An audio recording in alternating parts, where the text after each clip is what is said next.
But what about this trip now to America? I mean, apart from the fact you're going to earn 75,000 quid a day, which would be a very good reason to go in for anybody. Apparently. It's alleged. But, I mean, people have called it's a Mickey Mouse league over there, and wonder why you, as a top-class footballer still, would bother. I mean, it's not, again, that you need the money. I mean, you've made fortunes, piles. Yes, like I said before, the money is not important to me. It never has been and never will be. I'd play football for free. I've always said that. I said that before I started playing football for Manchester United, Real Madrid and the Galaxy.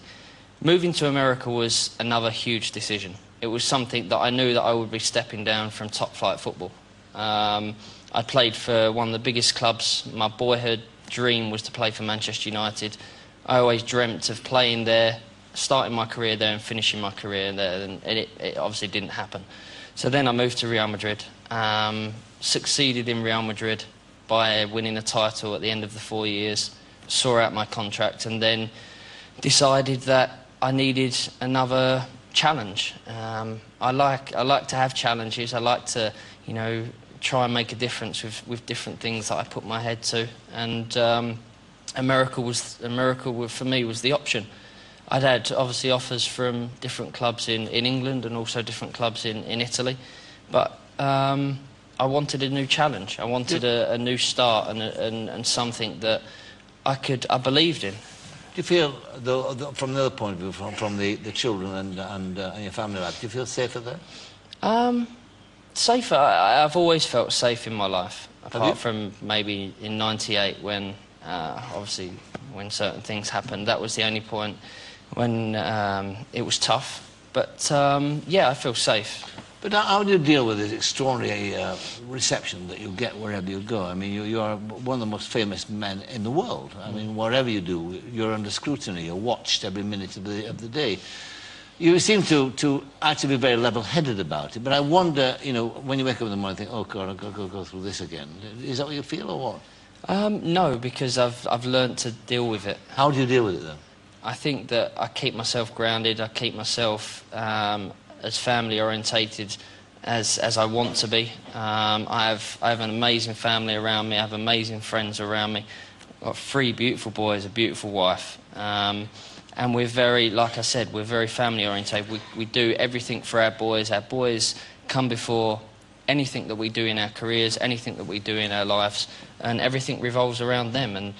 And if I didn't keep my feet on the ground, I know there's many friends, and my dad would knock it out of me.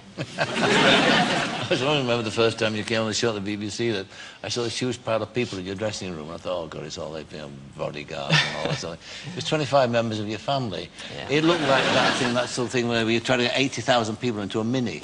You know, and I thought that was an indication to me, at least, that you were surrounding yourself with the right people. Yeah. It's like the old thing about, well, have your mother on the till.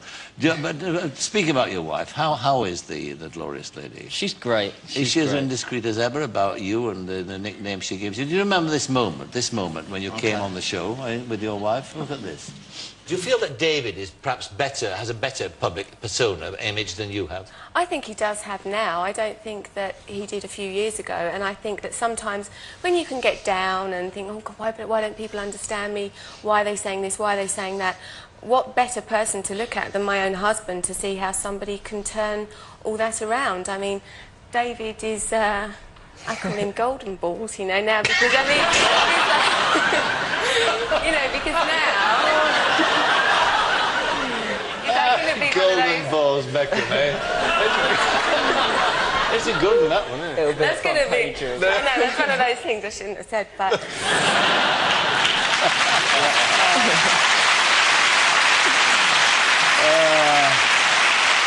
It's a great nickname, Golden Balls, eh? Wouldn't mind that, wouldn't It's one of the better ones I've been called, I must admit. I've been called... Balls. Platinum Balls. I've been called a lot worse. But you know, my wife has that sort of thing that when we're on live TV or when we're on a TV show, she likes to say certain things. Like me wearing her knickers.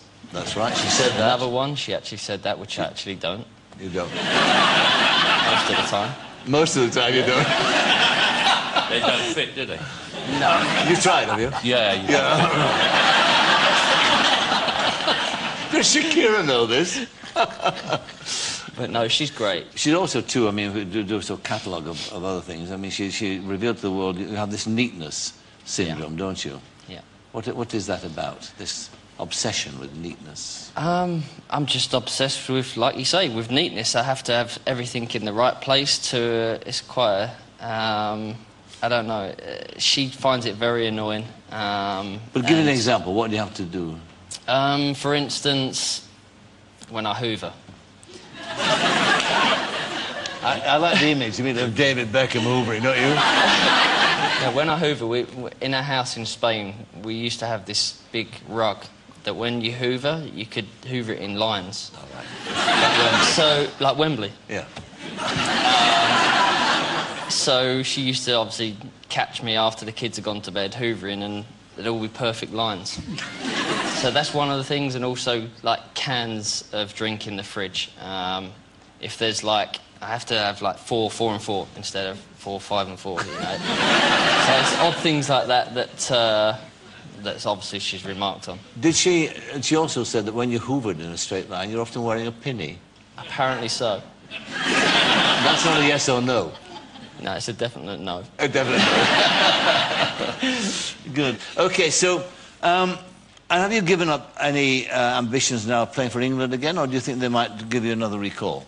I've definitely not given up anything about playing for the country. I said that when I was taken out of the team 8 months ago.